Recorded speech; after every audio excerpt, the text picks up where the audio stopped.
Today on the 10-12 podcast, it's our first 10-12 softball episode of the season. Softball get started today. Eric Lopez, Lea Nelson join me to talk about week one, preview the season. We've got a lot to get to. And of course, UCF head coach Cindy Ball-Malone is here. Why I am doing everything I can to get UCF to play wobble during the season. This episode is brought to you by MeUndies. Underwear drawers are like the Wild West. You never know what you're going to pull out or what shape it's in. So upgrade your collection with the buttery soft comfort of MeUndies. MeUndies' signature fabric is as soft as a warm hug from your favorite sweater. Plus, it's breathable and oh so comfy, making it ideal for all-day wear. Get 20% off your first order, plus free shipping at MeUndies.com/Spotify with code SPOTIFY. That's MeUndies.com/Spotify, code SPOTIFY.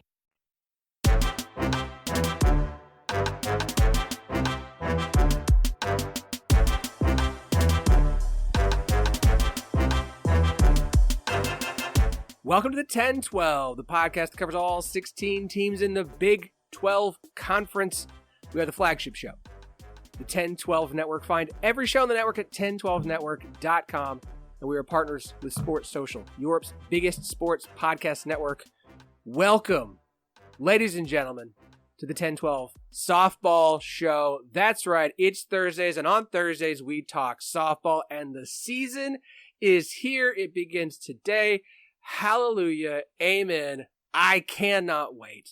I am so excited. I am thrilled. I am excited to talk softball again. Big 12 softball. If you're a Big 12 softball fan, if you're a college softball fan, we are so excited to have you here. Share the show with a friend. Tell them that this is a home for Big 12 softball. That's all we're going to talk about every Thursday. Recap the weekend that was, look ahead to the weekend that's going to be, and in this case, we got a lot to get to. And joining me, two people who make this show so much better. I don't want to do it without him. I'm so thrilled that they're finally back. He is the voice of UCF softball and one half of the In the Circle podcast, your home for all college softball coverage. He is Eric Lopez. Eric, welcome back, man. It's good to be back. Season's finally here. I'm ready.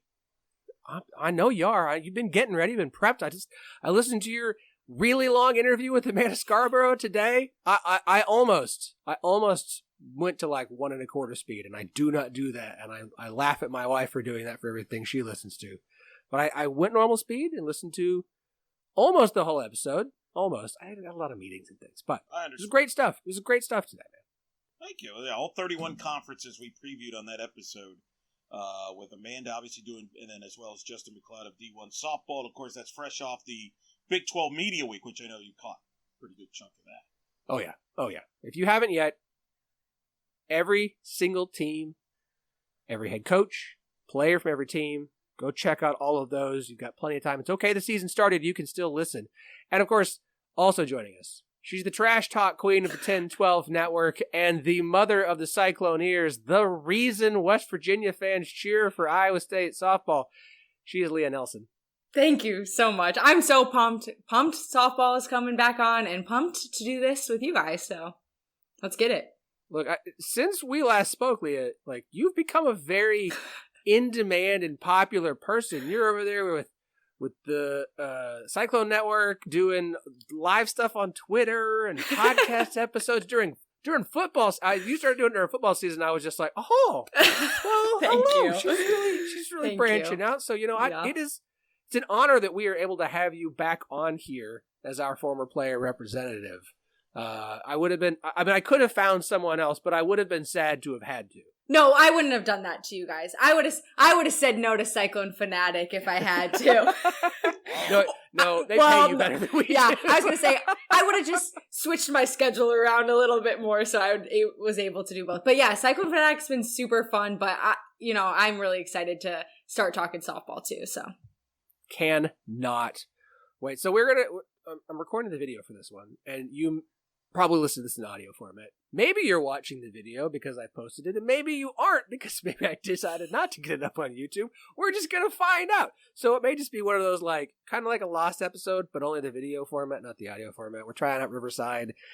StreamYard's too expensive. I'm not going to deal with all that. By the way, if you are listening, we are 6 ratings away from 100 ratings over on iTunes. Do us a favor, take a few minutes, leave us 5 stars for the show. We would really appreciate it. And of course, if you want to leave us a review, I don't know that we have any reviews for the softball show specifically. So if you're a fan of what we do here covering Big 12 softball, leave us a nice review. Let people know, like, hey, this is a great place. If you are a softball fan and want to learn more about this Big 12 conference, especially this new Big 12 conference with Arizona, Arizona State, and Utah now part of it, which leads us to our first thing. Lea, I had Eric on last week to kind of kick the season off, and we talked about our preseason media poll. You were part of that. You were one of our voters in it. And so I need your thoughts before we get going about this new Big 12 conference and how you see this new 11-team conference, Oklahoma, Texas out, Arizona, Arizona State, Utah in.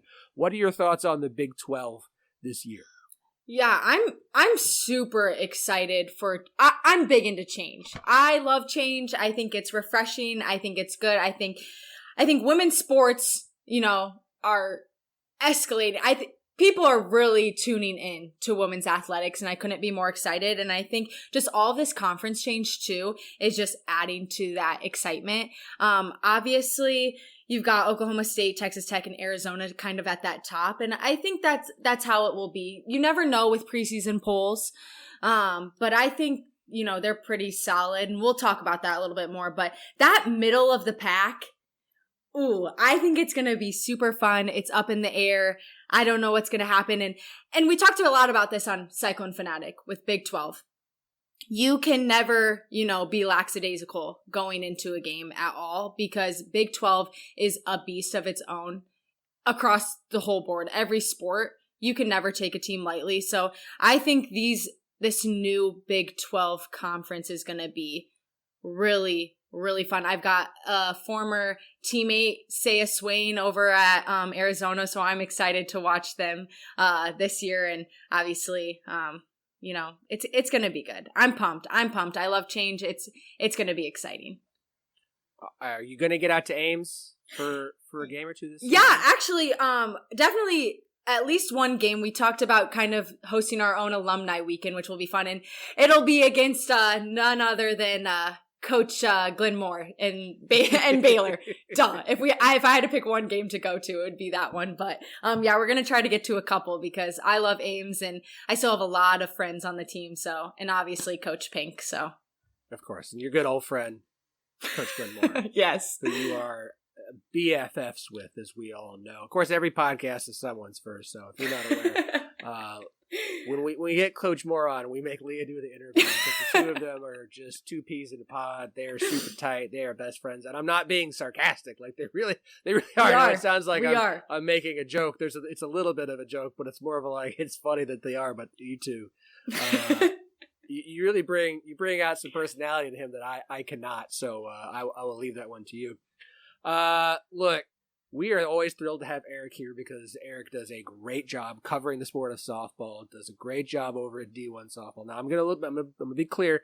I am not super biased towards D1 or Softball America. I think both sides do an incredible job covering this sport. I think we are subscribed to both, so we will have guests from both throughout the season because I need as much softball coverage as I can devour on a regular basis once the season starts. But one of the great things about having Eric here on the show is that Eric handles the bracketology for D1 softball. And so, Eric, we've got to talk about your first bracketology of the season. Look, we are not going to hold you to anything here. The season hasn't started yet. We're going to get our first games on Thursday. So obviously, it's like anything else. And if the Big 12 softball is anything like Big 12 football and basketball this year, just throw a dart at the board, close your eyes, and whatever you hit probably going to have as good a chance of being accurate as if you actually did the research. But I know you do the research. I know you know what you're talking about. I want to let's look at the Big 12 first before we kind of you give thoughts on the bracket overall. You have 6 Big 12 schools in your first bracketology this season. That is 4th of all the conferences, SEC, with 15 of 16 schools because they like to make sure. And I'm sure that they're mad at you for leaving a school out. I can't imagine how you left a school from the SEC out of the postseason. Obviously, you have some anti-SEC bias there. 8 of Big Ten, 7 of the ACC, and 6 out of the Big 12, which of course has just 11 teams in it, which is still the fewest of all the power conferences. But in alphabetical order: Arizona, Baylor, BYU, Oklahoma State, Texas Tech, and UCF. Walk me through your thought process on those 6 teams from the Big 12 making it into this field. Eric, you're muted. There you go. I'm learning the new equipment here. Oklahoma State, I sort of start with them. They are a national title contender, in my view. I think they're a legitimate World Series contender. Talking to Kenny Gajewski, they've got a chunk back, and they've added pieces to that offense. I think they're going to be explosive. Ruby Malin, you got Riley Crandall in the circle, so I think that's an easy one to figure out. Texas Tech, I don't know if you've heard, they've got this pitcher, Lea. Nyjah Kennedy, ever heard of her? Oh, just, a good old pitcher. Yeah, she's pretty good. She's going to be a two-way player. She's going to try to be a full-time two-way player. We'll see how that goes. But I think the Red Raiders will have a good year. How quickly do the pieces fit there will determine whether they could possibly be a host or not host. I think I don't have them as a host. I'm being conservative. I want to see how the other pieces fit before I just declare them like a World Series team. Because even Jerry admitted, they got to sort some things out first when they get going in the season. Arizona, I like a lot. They had a lot of injuries last year, and the pitching staff in particular.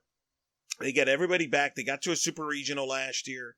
They get Devin Netz back, who's a great two-way player. They have a great outfield, maybe one of the best outfields in the country. I picked them to get to the World Series this year. I think the Big 12 can easily get 2 to 3 teams into the World Series this year, with Arizona, Oklahoma State, and again Texas Tech with Nyjah is certainly a contender. Baylor, I think to me the Baylor stock all depends on Dariana Orem. How many innings does she have left in her body? We don't know. Glenn Moore told me that they're going to be very cautious with her. The goal is to get her healthy and get her through to the Big 12 conference play healthy. We'll see how that goes. They got Lily Walker of Duke. They may have to go by committee.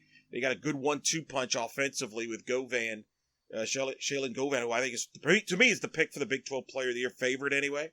And then they added a Taria Coleman from Houston. So I think they're solid. Glenn Moore knows what he's doing.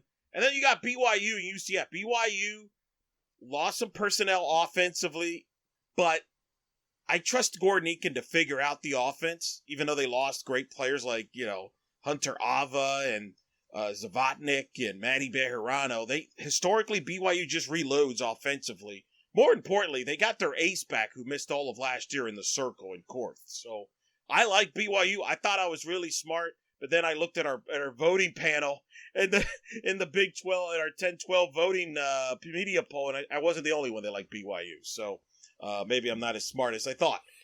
or maybe I am. Who knows? We'll determine Great minds think alike, right? That's the way to describe it, right? Yeah. And then UCF is the team that certainly has a lot of people are wondering about. It's a very young team, graduated 11 players. But as Phillip, I know you'll talk to Cindy Ball-Malone about, very young team. This is a freshman, sophomore class. They're all top 25 signing classes. They got a young pitcher named Yesenia Lopez, who's the best highly touted recruit since Shelby Turnier. So I think they're pretty good. I think them and Utah are very similar. I have Utah as team 65, by the way, in that bracketology. So they can easily get 7. Both are young, but both have good coaching staffs. They can figure things out. So it wouldn't surprise me if both UCF, Utah get in. I think that BYU, Utah, UCF, Arizona State is fascinating to me. 5-8, Arizona State healthy to start the year. Can they stay healthy? That remains to be seen with them. But the Big 12, I think the max is 7 to 8 teams. I went 6, but I think the middle of the pack with the Big 12 will decide how strong the Big 12 is this year. I think that's fair. I mean, I do.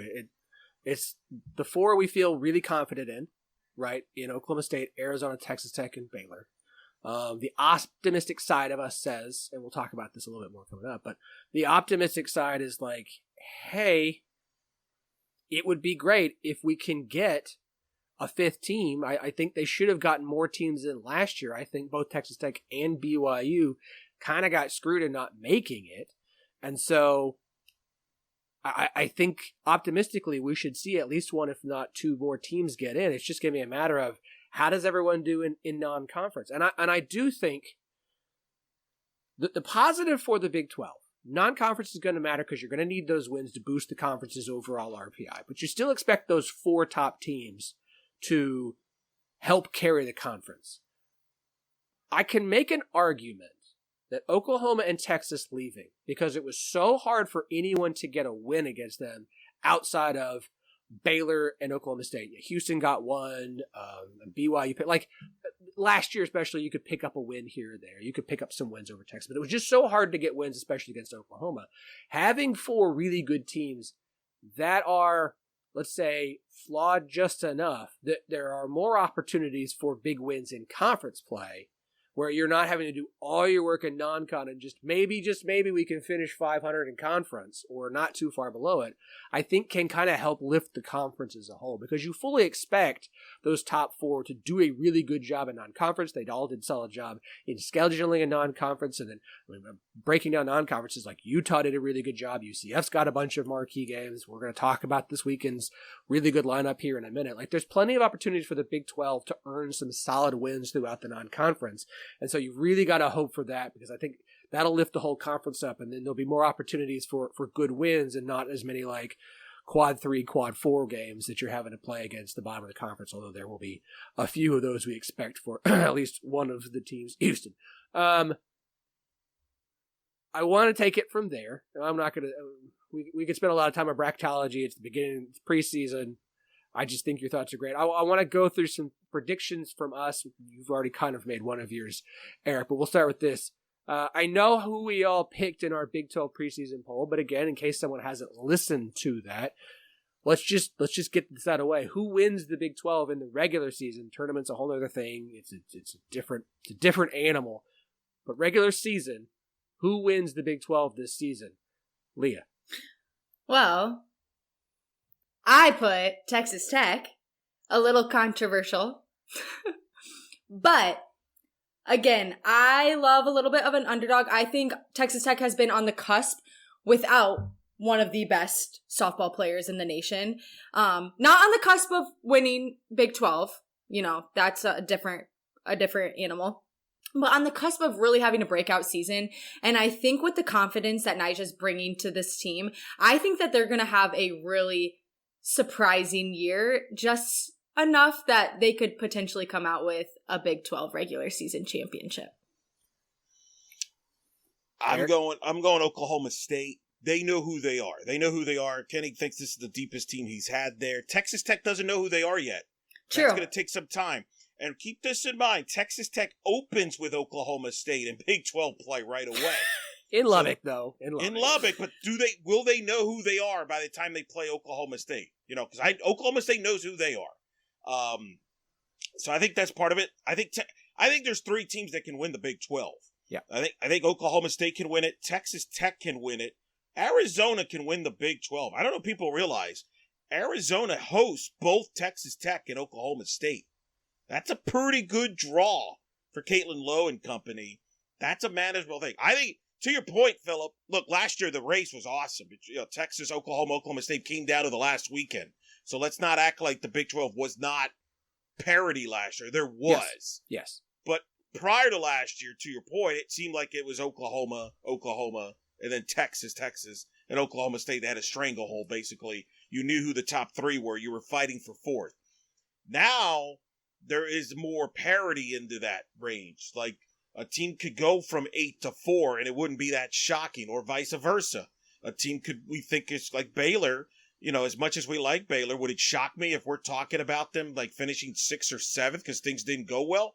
No, it wouldn't shock me, because remember, we were having this conversation during the season last year when they were struggling in Big 12. So I do think it was an exciting league. I think there's some interesting results there, and it's because of the unknown. This year, there's more youth in the sport than there has been in a while, due to the fact that you not only had senior graduations, but you also had COVID seniors graduated. And you're seeing that across the board. UCF, Utah are very young. You look at across the country, you'll find plenty of examples. Here, the tournament that we're calling here in Orlando, Georgia might start 5 freshmen in their starting lineup opening day. So The freshmen, Leah, is going to be a big factor this year in 2025 across the country, and no different in the Big 12. I wonder if this year might be one of those years, kind of like football was, in just the sense of, Oklahoma's incredible class finally graduates. They've still got plenty of talent. Let's not act like they don't.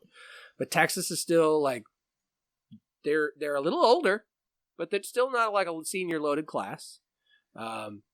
Florida, same thing, super talented, not a senior loaded class. Oklahoma State, a lot of talent, not a senior loaded class. But I do wonder if experience is the thing that might pay off this year in college softball, of who's got the most experience that's going to be able to handle it once we get to the postseason.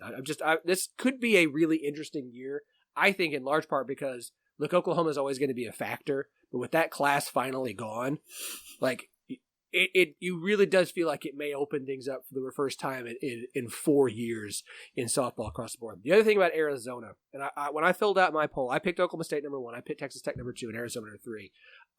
As I sit here right now, I wonder if I didn't fill that poll out today, if I wouldn't put Arizona number 2, because the amount that Texas Tech has to figure out.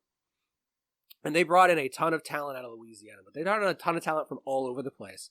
And I don't wonder if there is still better depth of talent at Arizona. And so much. Look, we've seen Najee Kennedy carry Stanford for 2 years to have incredible seasons. So there's no argument that she is so good she could carry Texas Tech to incredible heights. I just wonder if Arizona's depth, and if they stay healthy, isn't a better option of it's OSU Arizona than Texas Tech as opposed to vice versa. I do think Baylor is a clear 4th, but I also think it's nice to have a clear top 4 that's battling for that conference championship as opposed to a top 3 or even a top 2 or really even like a top 1 and then everybody else. But I have Oklahoma State as number 1 as well. I think the depth of talent is there. I think they upgraded through what they lost was tough, especially in the circle. But I think their pitching depth is the best it's been in a long time, assuming everyone stays healthy. We know they had a ton of young talent last year, a lot of freshmen and sophomores that are all juniors and sophomores now. I think the depth is absolutely there for Oklahoma State this is like, it's one of those, like, this is the year, like, no excuses, no arguments, no, look, you get a wave of injuries, knock on wood, sure, but this is the year for the Big 12 to come and be like, we're going to own this conference moving forward. Eric, you've mentioned your postseason teams through Bracketology. I mean, as we mentioned, the obvious 4 of Oklahoma State, Texas Tech, Baylor, Arizona. I think BYU should get there this year. I kind of do. I think for a successful season for the Big 12, they have to get at least one more. I think this conference has got to get 16. Your 11 seems strong. It's the most you've had in this conference since A&M and Nebraska and Missouri left. I think you've got to get more than half the teams in this conference into postseason play. I think you need 6 for a successful season in the Big 12 this year. And that may not be fair because we thought that could happen last year and it didn't because, Kansas fell off and Texas Tech and BYU should have been in and didn't get in because SEC teams had to get in and blah, blah, blah, blah, blah, blah, blah, and Big Ten teams who weren't very good, whatever. But I think this conference has got to figure out a way to get 6 teams in because I think if it's, again, a lot of new, a lot of young, and maybe I'm over-exaggerating. Maybe it's fine if they get 5, and next year could be the year we see a really deep Big 12 that gets a bunch of teams in the postseason. I look at this conference, OU's out of the way, Texas is gone. There's so much more opportunity to me. I think they need to get 6 in. I just don't know who that 6th team is out of that grouping of Utah, Arizona State, and UCF to me. Well, and that's the key. Does it separate itself? UCF and Utah are 2 similar teams in that they both are very young. Very young. I mean, Utah, you spoke to Amy Hogue. They don't have much experience pitching at all. With the graduation of Mariah Lopez and even Ladner, number 2. So that's kind of nervous. They lost some personnel. Of course, Bella Dayton transferred out. UCF's very young as well. Arizona State's young. So which of those groups grow up fast? That could determine how many teams the Big 12 gets. Or do you go with a team like Kansas, who brings back 14 players from last year that was on the cusp and looked like to make the tournament? Instead, it just fell apart in the last few weeks. Are they motivated by that and maybe get over the hump this year? Or psychologically, was that so damaging to them? We'll find out. So I think, to me, you're right. You would like the goal if you're the Big 12 is to get 6. And look, I think it is very doable. My bracketology, I tend to go very conservative as far as the preseason. Like, I just assume, the SEC is going to get the benefit of the doubt. But there is a scenario where the SEC doesn't get everybody in. Maybe they only get 12. Oh, my God, the world will end for them. That could open up 2-3 extra spots that the Big 12 might end up with. So, but again, what's so unique about this year is we just don't know because of all this youth talent.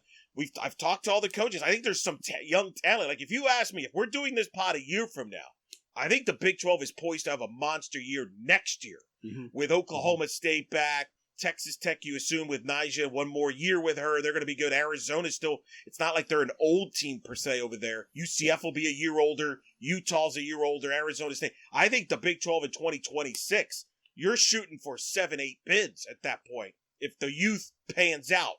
The question is, does it grow up fast enough this year to get to that number you're talking about, Phillip, around 6-7 bids? This episode is brought to you by Shopify. Forget the frustration of picking commerce platforms when you switch your business to Shopify, the global commerce platform that supercharges your selling wherever you sell. With Shopify, you'll harness the same intuitive features, trusted apps, and powerful analytics used by the world's leading brands. Sign up today for your $1 per month trial period at shopify.com/tech, all lowercase. That's shopify.com/tech. Leah?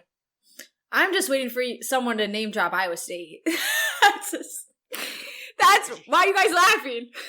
That's because you're the Cyclone. We were waiting. We're just setting it up for you. Yeah. It's funny. Last year I was trying to think of. I had a bold prediction. What did I say? 8 teams were going to make it to the to postseason, but it looked good for a while. It did. I was feeling good about it. Kansas, BYU, all had that, and then just me. Yeah, so I like being a little bold at the beginning, but I agree. I think 6 would be nice, and I think one of the teams will be Iowa State. I'm feeling it this year.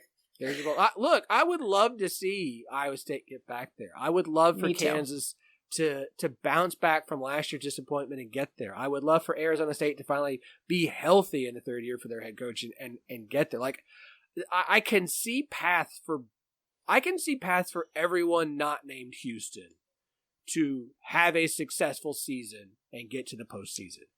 But if we're playing the odds, I have a hard time outside of those 4. I feel fairly confident in BYU, and then I feel good about someone else has enough that they're able to get in because you can get a few extra wins off those top teams. As you mentioned, Eric, there's so much youth, there's so much new, there's so much unknown. I mean, Cindy Ball-Malone was like, no, our team's not like, everyone keeps saying this is a new team, but there's all these players who've been here. It's like they've been there, but they haven't been in the role that they're about to take on. And I think that's the biggest thing is there may be faces that have been on these rosters for a while, but they aren't faces that we've been focusing on because there have been other players who have been incredibly talented and been there a long time that we know really well. And new players are going to step up. There's just a lot. It's kind of like Oklahoma State last year. We didn't know what to expect with how much youth they had, how many new faces. So do some of these other rosters. When we talk about Kansas and all they brought back, I really like their freshman class. I do think it's a one of the best freshman classes that Coach McFalls has brought in to Lawrence. How quickly do they get there? How quickly are they able to come in and take on responsibility and help that team get enough wins and enough wins that matter to get to the postseason? And we just, at this point, there's just too much unknown to have bold confidence in a lot of these teams right now. Well, and let me just say about Iowa State, about Leah, there's some good pieces there that they have. Angelina Allen, I think, is a fantastic player. Leah, I've told you, you're at risk here. You were my favorite Cyclone. You might get replaced here. You better visit me in Orlando when Iowa State comes, or in Oklahoma City, or you might lose your number 1 spot to Angelina Allen. Honestly, if I have to lose my spot to anyone, she's the most perfect person to lose it to. She's awesome, so I won't be too offended. Well, she's poised to have a big year. Bartholomew, who they added in the transfer portal from Miami of Ohio, I think is a sleeper to watch for them as a I think offensively they'll be pretty good. The 2 questions with Iowa State is the pitching. Mm-hmm. That was the thing that derailed them last year with injuries to Swain in particular, as you know very well, Leah. I think Pink felt if they were healthy in the circle last year, they would have been a top 5, top 6 Big 12 team. And I can't really argue with them because they always seem to play well in the Big 12, beating Oklahoma Literally. State, UCF. But the problem, Leah, the reason I don't bring it up is, are they going to get off to a good start? I couldn't agree more. Yep, it's been the issue. And Phillip, you made such a good point. I think the issue with Iowa State has been there is so much pressure in non-con because of it's so hard it was back when I played, it was so hard to get a win in conference play because you had, when you were going in against Texas, Oklahoma State, it was so hard. Baylor, the list goes on. It was hard to get a win. And there was a lot of pressure that when you lost a game in non-con, you were feeling it. So I'm hoping that Iowa State doesn't feel that much pressure starting the season and they can play a little more loose. And I agree. I think with Iowa State getting a couple girls from the transfer portal, it should be a good season for them. For Iowa State, again, that non-conference. And right. He went easy last year and it didn't work. They lost way too many just bad games. Right. Quad 3, Quad 4 losses piled up. And so then it became too little too late in Big 12 play. And that's why it hurts the Big 12, because what happens is when Iowa State beats a UCF or beats Oklahoma State in Ames, right, the metrics say, oh, that's a terrible loss. Right. But right. we know Iowa State's better than the metrics show.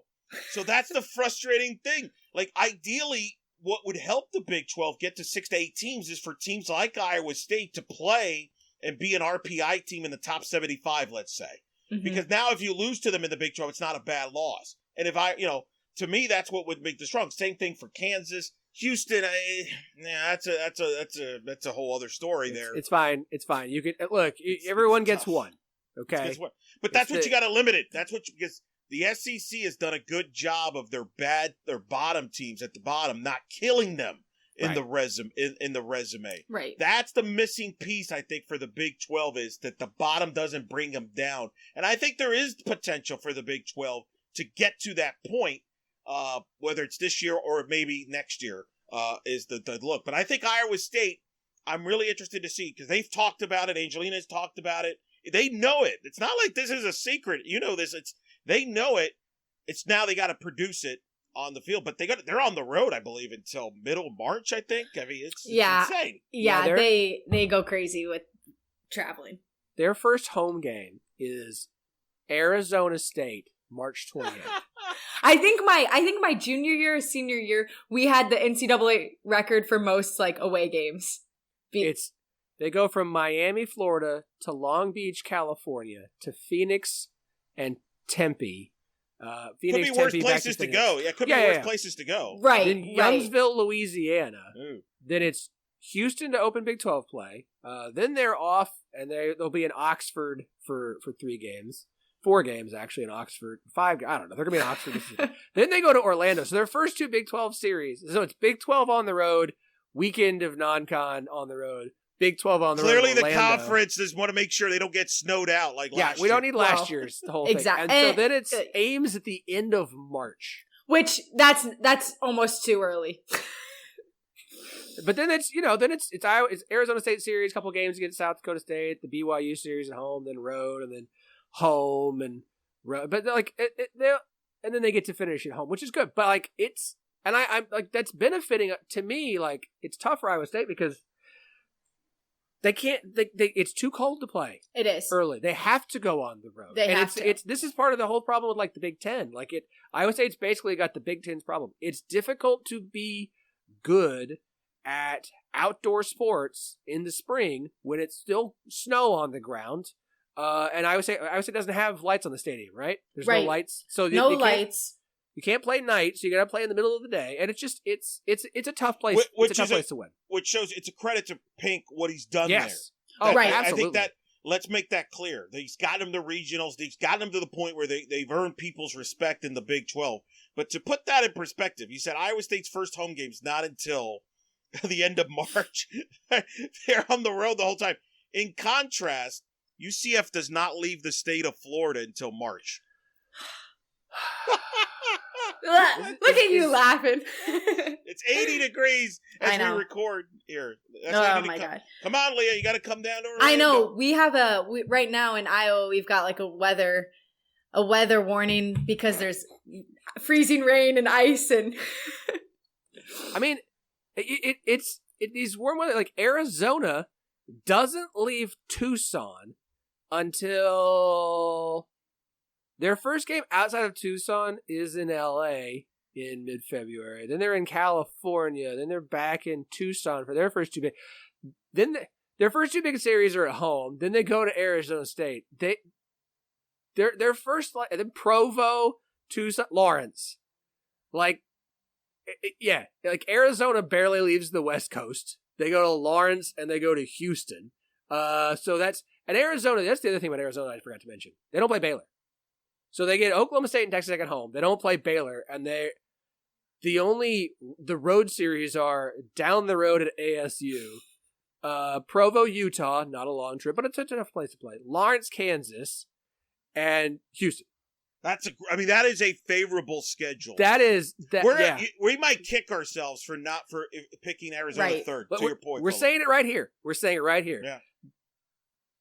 If Arizona wins the Big 12, like we have shown you the path of how it happens. Yes. So, there we are. All right, let's. We do have Coach Cindy Ball-Malone coming up. We've got a great interview with her. I know her. I've heard you are. Yeah, I think you guys are on a first name basis. And why I am trying to get their marketing team to play Wobble during every single game. There's your tease for the interview. I'll be clipping that when I'm posting it. Yeah. No, I she was like, oh yeah, she was like, look, I'm in marketing for a reason. Okay, I'm in marketing for a reason. Player of the year. Let's wrap on this before we talk about the week's games. Player of the year. Leah, who's going to win Big 12 Player of the Year to you? Shockingly enough, it's not a shock though. Eric and I have the same pick. Shaylin Govin. I think what? Oh, are you not? I thought I was being really clever. Did you pick her too? Yes. Because if you see it on paper, she's just been having stellar year after year, and I think she is just bad ASS. I don't know. Can I cuss on here? I mean, that works. What you did is fine. It's fine. Yeah. Just, you can bleep it out. Spelling is fine. Some kids can't spell. So. Right. She is just an unreal softball player, and I think she is going to go off this year. She was a unanimous first-team All-American last year, to put that in perspective there. Right. I would not shock me if she was ends up being like a top 10 finalist for National Player of the Year. I think she's that good. I think she beats out a Carly Godwin. The Big 12, in my view, has the two best first basemen in the country, in Govan and Carly Godwin. I would say those are your two players for Player of the Year. Right there as far as the Big 12 is concerned. But yeah, I'm Govan. My thing was like, I thought you guys were going to pick Kennedy and be like, well, because if Texas Tech wins the conference, like pitcher or not, she might end up just being Player of the Year, especially if with she her can playing. hit. If she can hit, that was the problem. That's the big question: is how will she be able to hit? She's going to try and play full time, and talking to Glass Jerry and talking to her. We'll see how that materializes.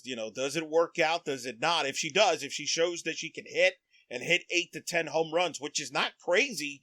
Considering the ballpark when the wind's blowing out in Lubbock, if she gets some rhythm swing there, and Jerry's one of the best hitting coaches that are out there, then she could win it at that point. But until we see that, I think she just has to settle for pitcher of the year. That's all. Oh yeah, just settle for that. just pitcher of the year. West Texas desert winds. They get to get a blowing. There's a reason the tumbleweeds are just part of the landscape. Okay. Let's look at week 1. There's a lot of great stuff. I made what to watch in the week for a nice little graphic. I'll be posting up on our social medias. That's of course 1012 Network on the Bird app and Bluesky and 1012 Pod on Instagram. I tried to push threads. I can't do threads. I just can't. I can't do it. I've tried. I can't. Look, Oklahoma State going to play Florida State twice in Puerto Vallarta. That includes, the first game of Big 12 season is 10 a.m. Thursday. I've got my Flow Softball subscription, my 1 month I get every year so that I can watch that and some Baylor later in the season and some Kansas, who I'm going to mention here in just a second. So we got Oklahoma State with Florida State twice. Kansas. We're going to find out quick about Kansas. Very, very tough opening weekend at the FAU Paradise Classic. Clemson, who projected to make postseason, could be a top 25 team. FAU, who's picked to finish second in the American and got 3 first-place votes. And Ole Miss, not to mention a game against Wisconsin. That's a very, very good opportunity for Kansas to try and figure some things out. It may come out with an ugly record, but it may be one of those things that benefits them long term. Texas Tech's out in Clearwater. They've got Mississippi State, Penn State, and Nebraska. The Nebraska one, woo, pitchers duel. Are we going to get a pitchers duel? 2 of the best pitchers in the country facing off. UCF, of course, they've got Georgia opening night. Arizona State and Utah will both face Cal, Minnesota, and Miami of Ohio. That's a very nice collection of opponents. Utah is actually going to be at Arizona State. They just won't face each other. And look, Lea, I threw in one that I'm really excited about. Iowa State, this opening weekend, they've got a game against what should be a good Indiana team. Outside of that, it's just teams you would like to see Iowa State beat to show that they can get off to a good start. But I think it's a nice opening weekend test for Iowa State against what should be a potential postseason team in Indiana to see what they can do here in this opening weekend. I'm pumped. I'm excited. I'm glad you threw that one in. Was it just for me or are no, you really? Good. I really went Good. through the schedule and was like, okay, because I was like the Kansas one. I was like, look at this Kansas one. I know. Look who all they're playing. I didn't even mention like Arizona's got Washington as well. There's a lot of good softball in the Big 12. Alabama's at Arizona. Oh yes, that one. That's one of the big marquee ones of the weekend as well. The D1 and Softball America both have their like weekend to watch games, and there's Baylor. I forgot Baylor A&M.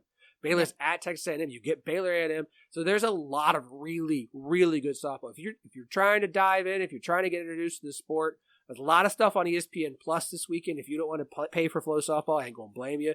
Eric's going to be on the call for a ton of softball this week. 12 games, Eric? Is that right? 12 games? I am doing 12 games in the UCF tournament, including every UCF game, every Georgia game. UCF Georgia, as you mentioned, third time in 4 seasons they've had opening night. They've had some dramatic matchups. Yes. But you got NC State, Illinois, JMU in that field. So it's a strong field.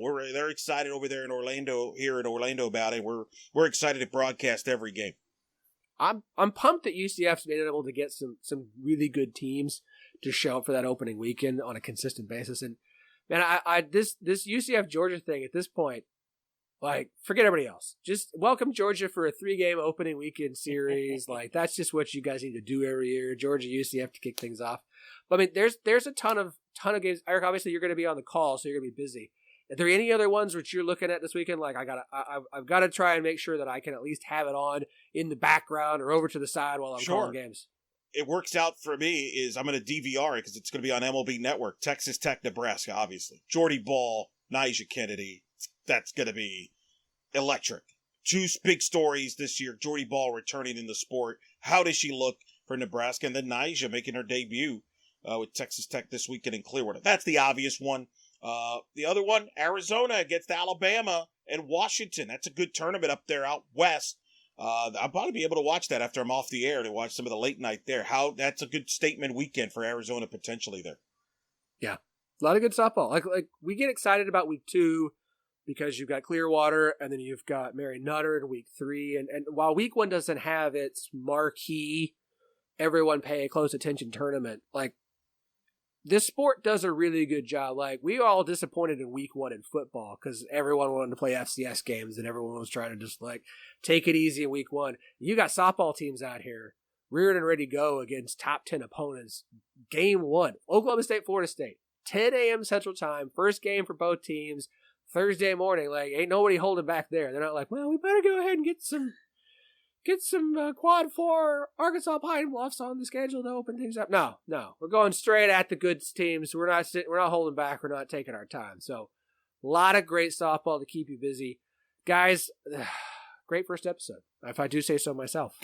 Very excited for us to be doing this again. Excited for you both to be here this season. Obviously, there will be occasions when you guys miss. We'll get guests. Don't worry, we're gonna have guests. This is the format. 3 of us chat, or me and 2 other people chat, and then we have a guest interview, usually a coach or player from the Big 12. This is what we do. There's no reason to change up the format. It's great. It works. Love that you guys are back here. Love having you back on the show. Thank you so much. Cannot wait for this season. And I'm thrilled it's here, and I'm already sad that means that the end will be coming soon. Thanks for having us, Phillip. super excited to be back. Love you guys. You're so much fun to work with, and ready to watch some softball. Mute again. I'm getting used to this new mic that I have, through the years. It sounds great. Yeah, it does. The audio quality is awesome. All right, very good. Well, I'm glad. I'm still working the kinks out, but I'll be wearing I'll have a headset the rest of the weekend and talk a lot. So hopefully I'll have a voice by Sunday. Well, you don't have to record with us till Wednesday, so I think you're in the clear. Yeah, good luck, Eric. You got a lot of games this weekend. I do. It's not too late for you to come down. I'm telling you, everybody's here. Thank you. I'll take you up one of these days when it gets really cold in Iowa. It's February. It's not cold now. This is nothing. I just keep thinking back in 2019, and it was like -60. They closed everything. They closed everything down. I was off of school for like 2 weeks. Just move. I would just leave. I'd walk out of the house, leave, and just never come back. No, you couldn't even leave because if you were outside for like 5 seconds, frostbite.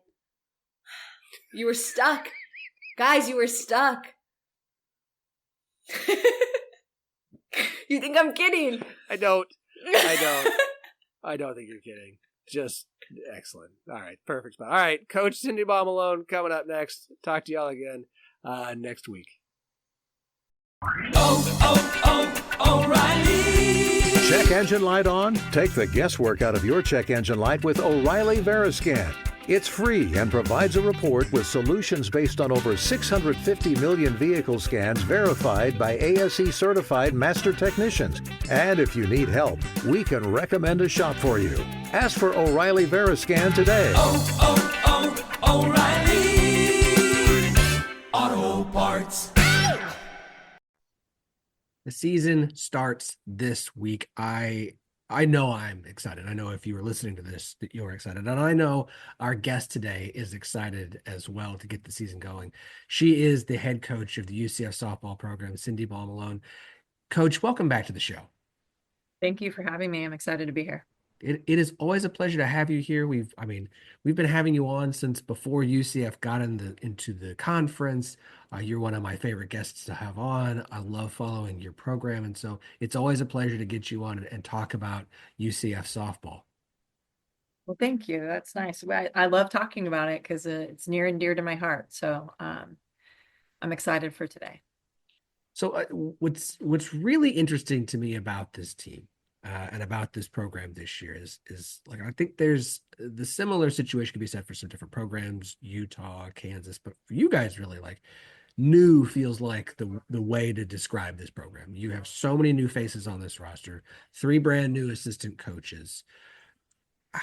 What has the process been like this off season and preparing for this season to get all of these different new pieces to kind of mesh together as you get ready to get rolling on Thursday?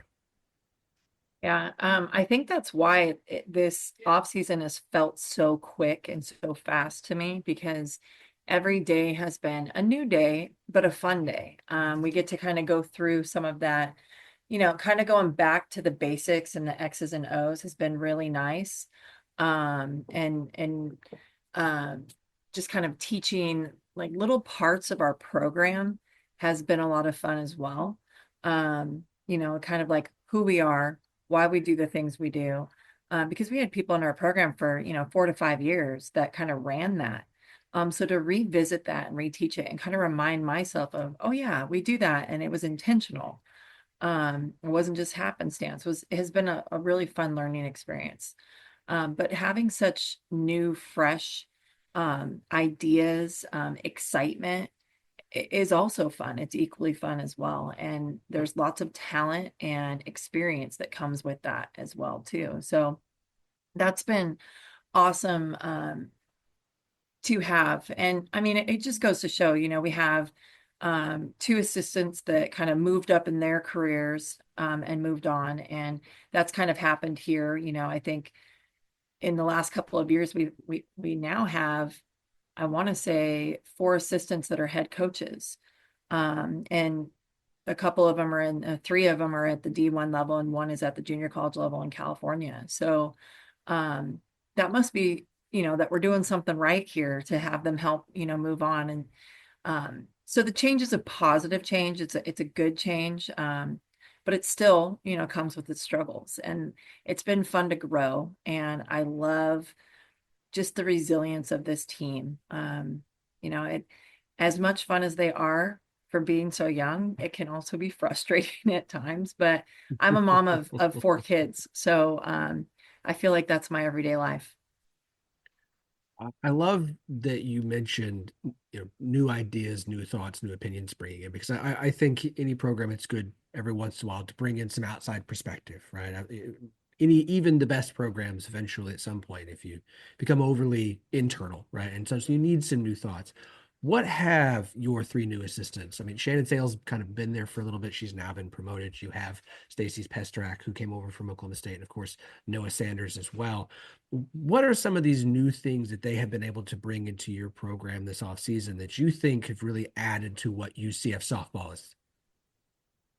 Yeah, it's just like you said, having Shannon Sale here, in the role that she's in, brings some, kind of some similarities, familiarity. And so that's been nice, along with, I can't go without mentioning Shannon Doherty and Sarah Willis staying on staff as grad assistants.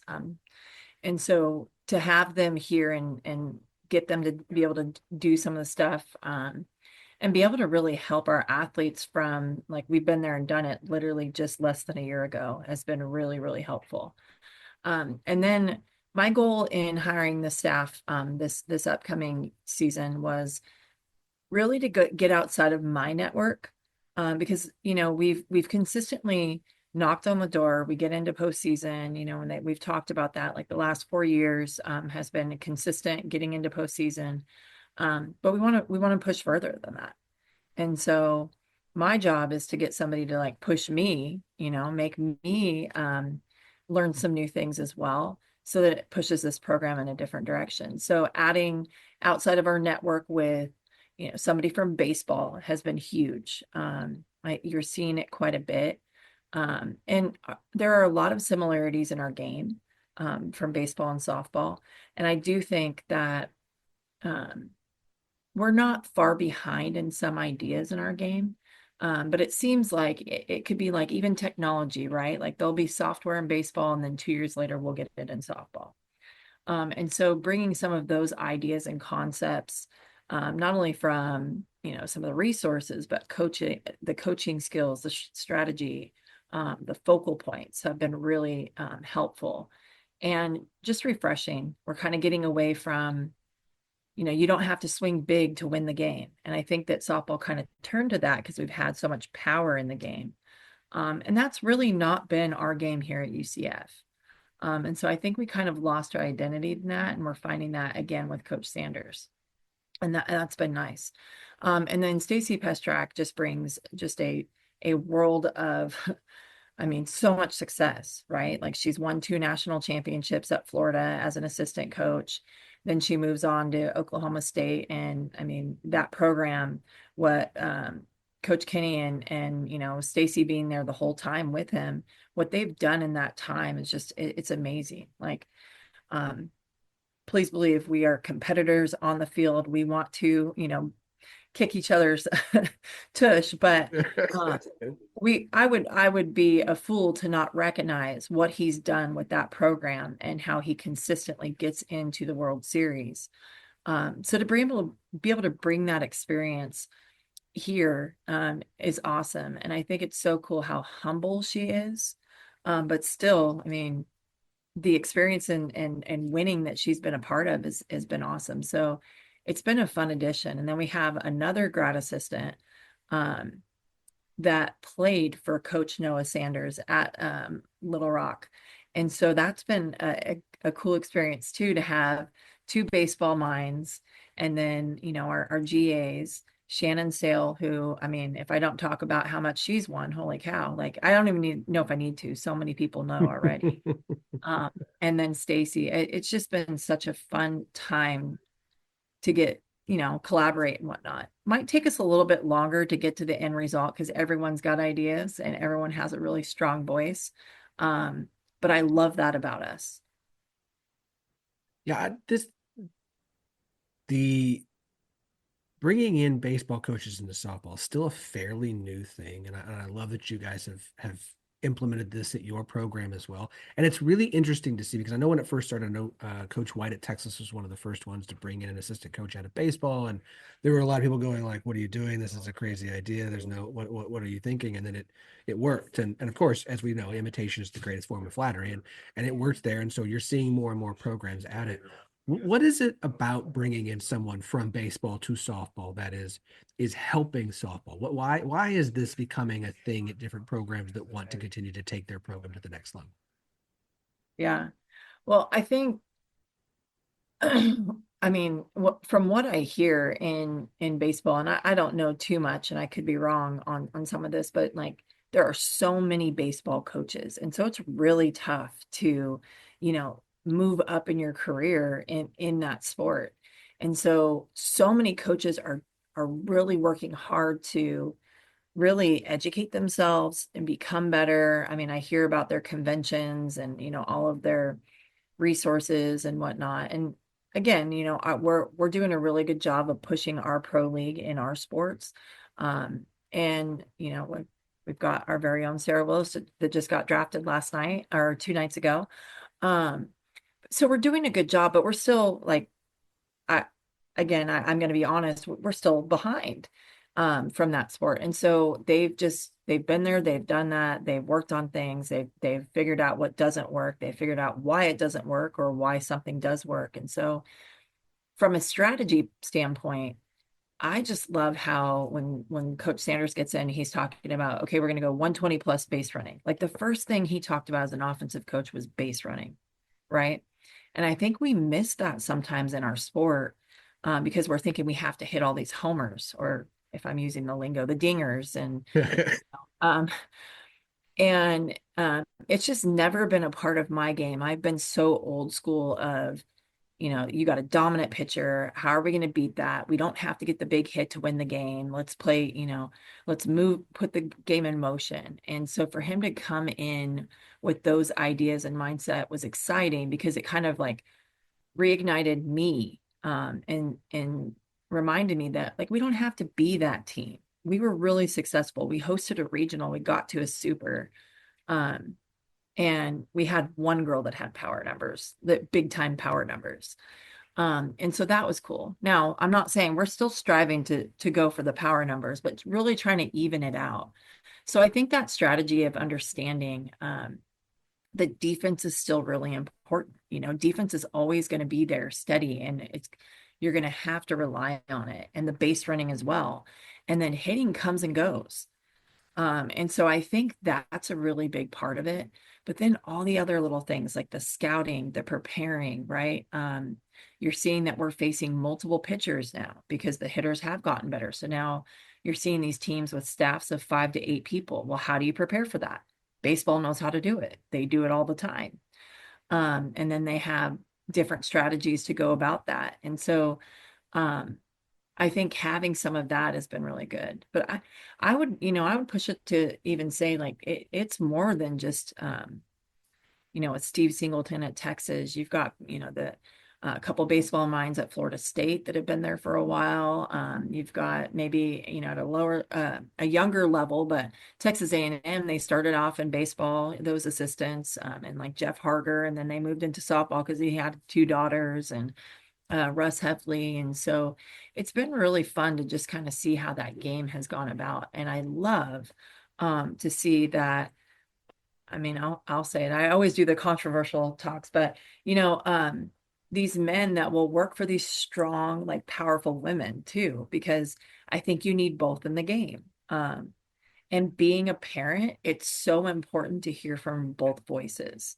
I see that raising, my kids, because I'll just kind of tell a funny story. My little 4-year-old comes in and he asked for something. And I said, well, what did daddy say? And he goes, well, mom, you're the main judge in the house. And I was like, well, that's right, bud.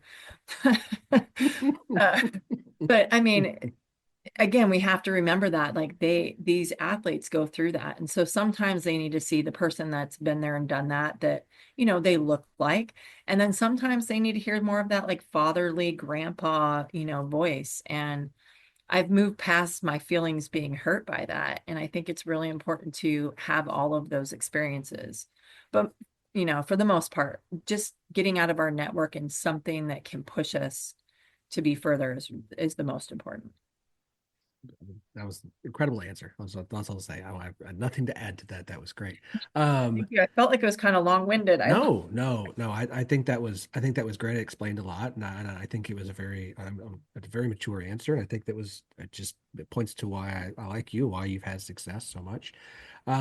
I want to talk about this roster because obviously, as mentioned, new coaching staff, a lot of new faces, a lot of players that we have known for the last what feels like forever are gone.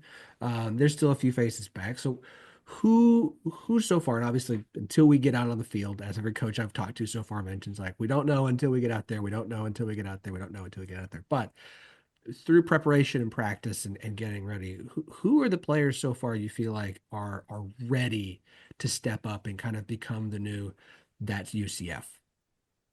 Yeah.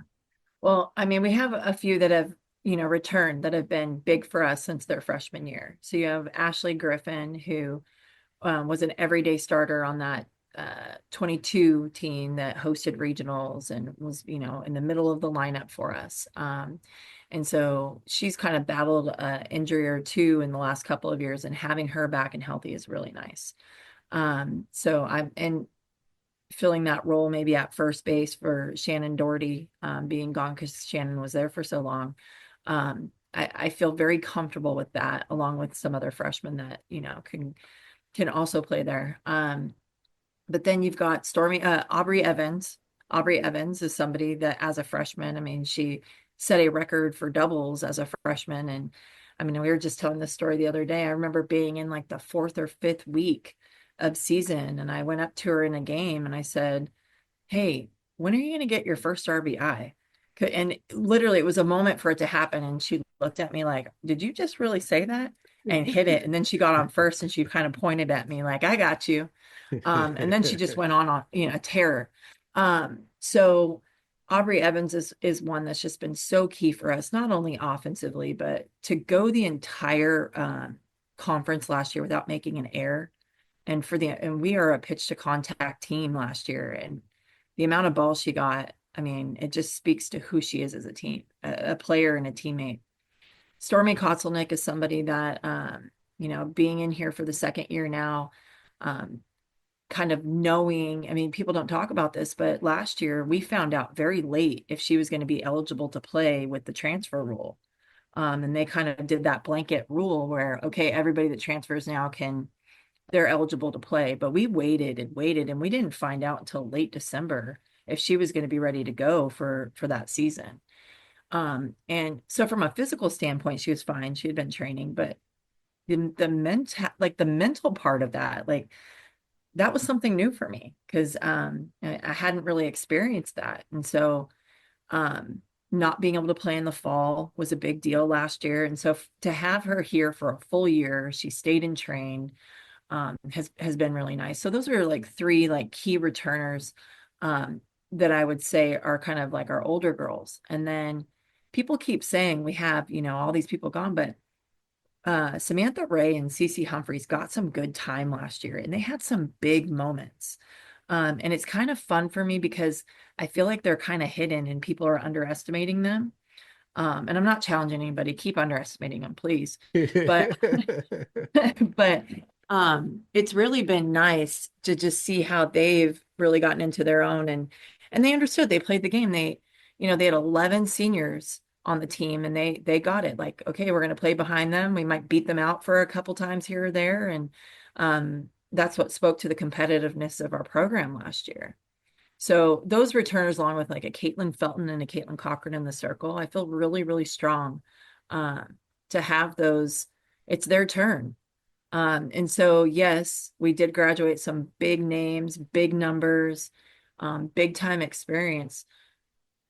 But now it's their turn to shine, and I'm excited about that. And I don't necessarily, I mean, the thing that I miss the most is the people. I'm not like, I mean, yes, I'd be silly to say like I don't miss Jada Cody up at the plate in a clutch situation, or a Shannon Doherty. or Sarah Willis when we need that changeup. But at the same time, what I really miss is just them as people, how they would walk in and say something, and maybe we would have like a, go for a coffee run, or, just something like that is what we miss here. And then to get to the freshmen, I mean, I've been waiting 2 years for them to be here. They're, I think, some of the most talented athletes that we've had come in. They're a very high ranked class. Some of them have won national championships at the 18U level. And then there's two others that actually lost to that team in the championship game. So the amount of experience and depth that we have it's just unknown because it's not here. But I love how this group is really coming together, and they've been so team oriented. And it's kind of fun to not have like I'm not going to say a star, but like the spotlight is the team instead of an individual player. And I think that's really important right now. And that, especially when you're, bringing in so many new faces and faces that we haven't talked about a lot. It's going to shine a light. And I think it speaks a lot to programs when you have an opportunity to say, okay, everyone's gone now, we don't know what they're going to do, and then see you have success, which I expect this year, and say that's just what this program expects to do. Is we don't have rebuilding years, we just have years where people leave and new people step up, and we continue to be a successful softball program. I am curious, it's year 2 in the Big 12 for you guys. Year 1 was a little up and down. We could talk about that in a minute, but what are some of the things that you feel like you learned in the first year in this conference that you didn't know or didn't expect to know, or that you've been able to say, okay, now we can take this and take this moving forward and adjust accordingly? Well, I mean, aside from one game in the conference, I felt like we were in almost every single game. Like if you look at our scores, I mean, we held Texas. We gave up some big numbers to Oklahoma in some innings, but then we came back. And so to be as competitive as we were, I really learned that, like, just talking to them of, hey, the game didn't, we did this, but I think really magnifying on it, like, it's still the game of softball, and stop playing against the other team, stop playing against the opponent in the jersey. Like, we got to play against our best selves. And we've really been talking about that. I think too, last year's team had so many really talented individual players. And with that came that pressure, that expectation that they had to do it, right? And some of their goals that they kind of set without us even saying, like, hey, let's set goals, they would set them. I'm like, whoa, like there's no player out there that's doing that. Even these All-Americans, even these 4-time national champions aren't doing what you're trying to set. And so how do you tell them, let's lighten that goal? Because you're telling them to reach for the stars. And so kind of learning that of getting themselves out of their own way and getting back to team. I wish I would have been a little bit tougher on them. I think if you talk to people about my coaching, like, I coach really hard, but I love even harder. Right. And I think that I backed off of coaching hard. And so I want to get back to that. It doesn't matter. And that goes to like a Stormy Kotzelnick who, her presence is so powerful. Like, she's intimidating. And she'll get up at the plate and like she doesn't like something. And last year I would kind of like, okay, do I, yell at her? Do I what do I do? Not yell at her, but like get her, to think about something. And this year I just yelled out like, what does the team need? And right away she snapped out of it. And I was like, well, why didn't I do that last year? Right. And so I think it's just learning that we were in all of those games. We were in those moments. We didn't get that clutch hit because we didn't allow them to like really be risky and fail. I think we were so caught up in, we already knew what didn't work. Well, there's no reason why it couldn't work again. And so that's what I'm really excited about is some of this youth, they don't know that failure, and if they're gonna fall, they might fall on their face, and they've been doing a really good job of just brushing off and going again.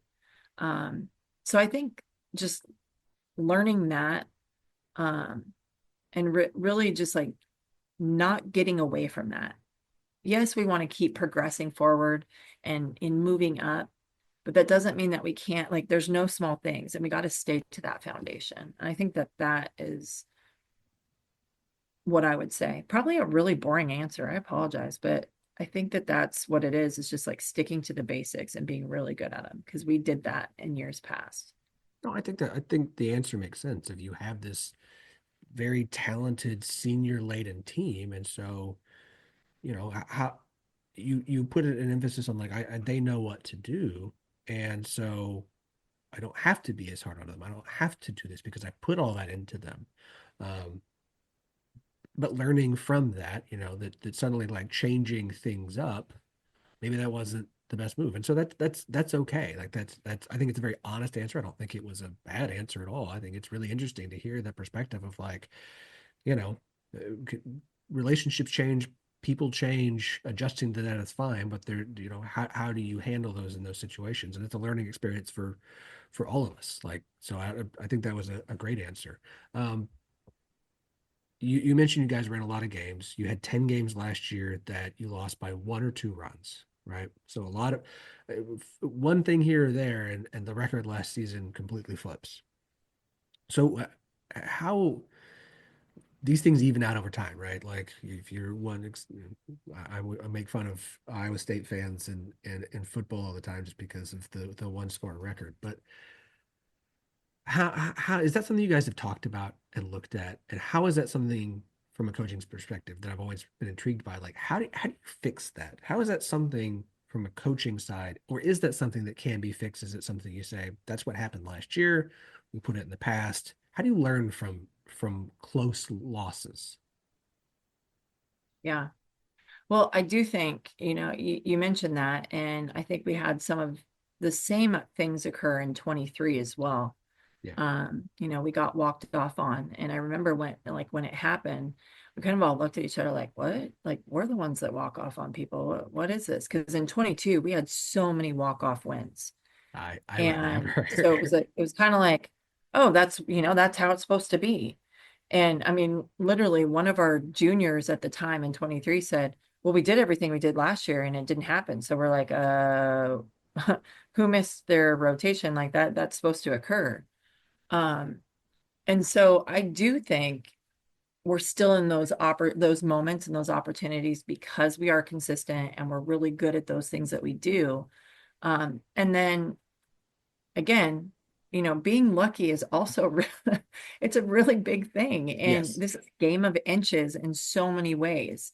And so sometimes luck is really important in those things. And I think if you just keep sticking to it, and that's the test, right? Like, okay, we're losing some of these games, so we got to change everything. And I think we did that a little bit last year. And now I'm like revisiting it. I'm like, no, we're still in those moments because we did those things. It just didn't fall our way for those couple of games. And so, like you said, it was literally even. And then I think we made it uneven because we thought we had to change something. And again, something can work 10 times, and that same thing could not work 10 times. Doesn't mean that it's not successful. And so that's where I think that's why you see some of these teams, in the beginning of the year, like, no way. And then you've got coaches at the World Series saying, you guys didn't expect us to be here. And that's why, because there's a little bit of luck, there's a little bit of timing, there's a little bit of buy-in, a lot of bit of buy-in actually, and like sticking to who you are. And so I think that's really going to be important, is like staying together. We understand we're young, so we are going to do some like silly things. We are going to make some mistakes, but does that mean we have to necessarily lose the game because of it? Well, no. Or the next game. And so we've talked about that very openly. We're not leaving the elephant in the room. We are talking about that and saying like, hey, we might fall hard, but then we could bounce back even bigger. And the big theme this year is talking about like, we're going to be a weeble wobble. And so of course the girls, like, anytime they hear the word wobble, they're like, right. And I mean, I've been joking with them. We were in Shannon Sale and I were in like a HotWorks yoga class, and she's like, okay, you may wobble, but that means you're doing, you're progressing. And her and I looked at each other like, they know.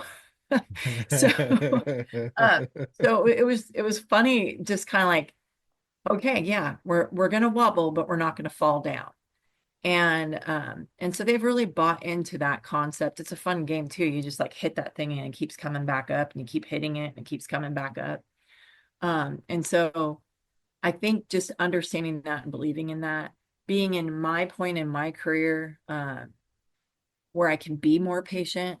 Because I remember in the past, like if we lost a game, I was like, yeah, even an inning, I'd get so like, I guess like high strung about it. And now understanding it's not a sprint, it's a marathon, and we want to be the best at the end. So having that faith and that belief is so important. So then I take it that Wobble will be the song of the season and I didn't think played about that. You just every gave me game, and it's you get the whole stadium up and dancing, and so that's the song of the year, Wobble. Okay, but yeah, you just gave us ideas. So we'll there we have to go. let our marketing and our social media people all know. So There yeah, we our go. content. I love it. I love it. Okay. I'll wrap up on this, Coach, because you've been awesome. It's been a great interview. I really appreciate your time as always.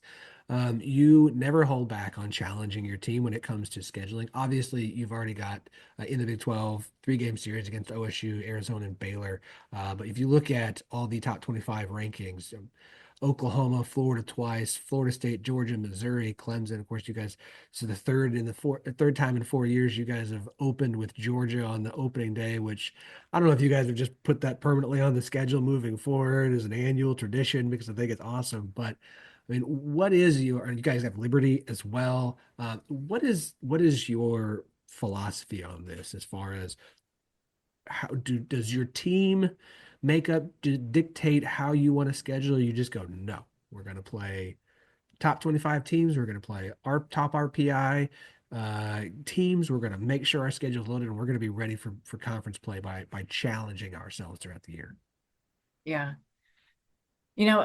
It's been fun to be able to really set the tone with our schedule like this. And I mean, I think that I kind of challenge it a little bit more each year. But I just, I think about where do we want to be and what do we want to do? And, you know, you gotta play them and be able to beat them to be where, if they're talking about going to the World Series and winning a World Series, well, then we can't dance around that.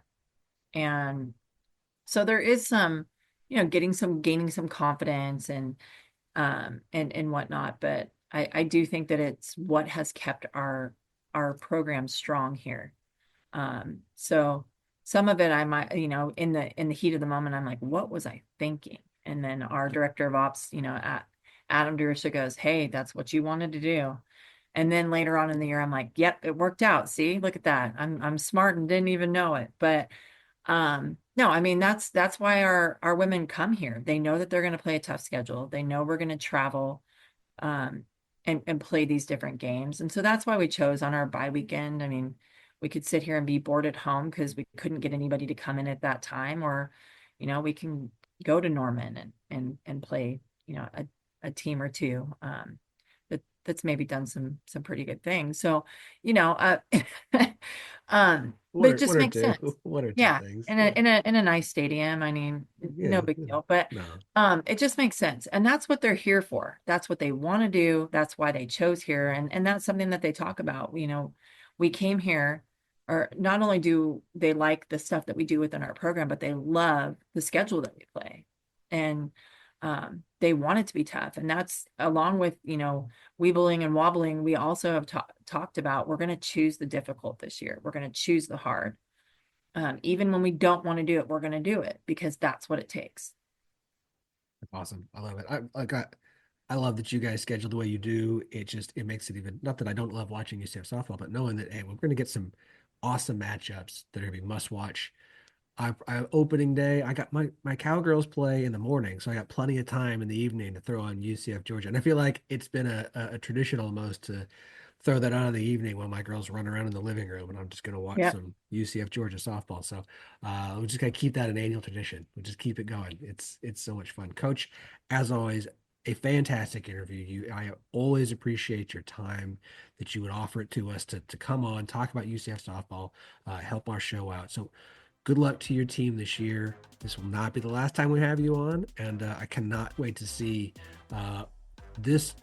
I'm going to start using air quotes now. Your new team get out there and wobble and not fall down. Thank you.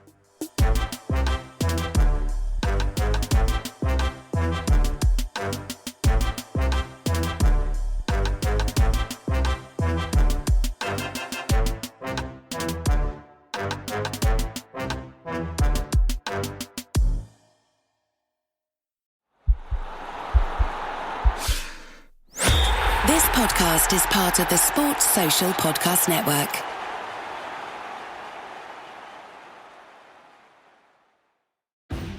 At your job, do you ever have to deal with a nose roller? How about a snub pulley? Well, if you're installing a new conveyor belt system, dealing with the different components can sound like you're speaking a foreign language. Luckily, you've got a team ready to help.